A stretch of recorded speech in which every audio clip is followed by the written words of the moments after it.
నమస్తే అండి. నేను మీ దేవరకొండ ఉమా. కన్యా రాశి వాళ్ళు ఎవరు ఈ వీడియో చూస్తున్నా చాలా శ్రద్ధగా వినండి. ఎస్పెషల్లీ జూన్ మాసంలో మీకు 4 గ్రహాలు అద్భుతంగా యోగిస్తున్నాయి. 6వ స్థానంలో రాహుగ్రహ సంచారము ఆరోగ్య సమస్యలతో ఇబ్బంది పడేటువంటి వాళ్ళకి, శత్రు బాధలతో ఇబ్బంది పడేటువంటి వాళ్ళకి, లేదా ఏం చేయాలో పరిస్థితి దిక్కుతోచని పరిస్థితిలో ఉన్న వాళ్ళందరికీ కూడా ఊపిరి పీల్చుకునేటువంటి సమయం అని చెప్పొచ్చు.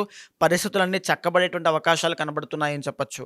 మేజర్‌గా సినీ రంగంలో వ్యవహారం చేసే వాళ్ళకి, నాటక రంగంలో, కళారంగంలో వ్యవహారం చేసే వాళ్ళకి కూడా చాలా అద్భుతంగా ఉంటుంది. నూతన ఆభరణ యోగాలనేటువంటివి ఈ మాసంలో కనబడుతున్నాయి. ప్రేమ వ్యవహారాల్లో విజయాన్ని పొందేటువంటి అవకాశం చాలా బాగా కనబడుతుంది. ఎస్పెషల్లీ వ్యాపారం ఎవరైతే చేయాలనుకుంటూ ఉన్నారో, వ్యాపారస్తులు ఎవరైతే ఉన్నారో, చిరు వ్యాపారస్తుల దగ్గర నుంచి భారీగా వ్యాపారం చేసే వాళ్ళందరికీ కూడా ఈ మాసంలో ఖచ్చితంగా శుభవార్త వినేటువంటి అవకాశం కనబడుతోంది. జాగ్రత్త తీసుకోవాల్సినటువంటి అంశములు ఏమిటి అంటే, వాహన ప్రమాదాల విషయంలో జాగ్రత్తగా ఉండండి. కలహాలకి, తగాదాలకి తావు ఇవ్వకండి. ప్రశాంతంగా ఉండడానికి ప్రయత్నం చేయండి. అన్నిటికంటే ముఖ్యమైనటువంటిది పనిలో పడి ఆహారం అనేటువంటిది తీసుకోకపోవడం వల్ల వచ్చేటువంటి ఆరోగ్య భంగము, స్వల్ప ఆరోగ్య భంగం అనేటువంటిది కూడా కనబడుతోంది. ఆరోగ్యాన్ని చక్కగా చూసుకోండి.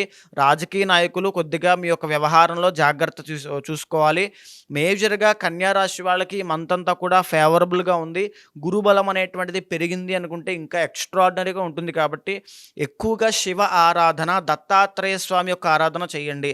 మీరు ప్రతి గురువారము కూడా ఇక్కడి నుంచి అక్టోబర్ వరకు ప్రతి గురువారము శనగలు దానంగా ఇవ్వడము, రాఘవేంద్ర స్వామి యొక్క స్తోత్రాలు చదవడము, దత్తాత్రేయ స్వామి యొక్క స్తోత్రములు చదవడము, లేదనుకుంటే శివ శ్లోకాలు పారాయణ చేయడం లాంటివి చేయడం వలన గురుబలం పెరుగుతుంది. అద్భుతమైన ఫలితాలు చూస్తారు.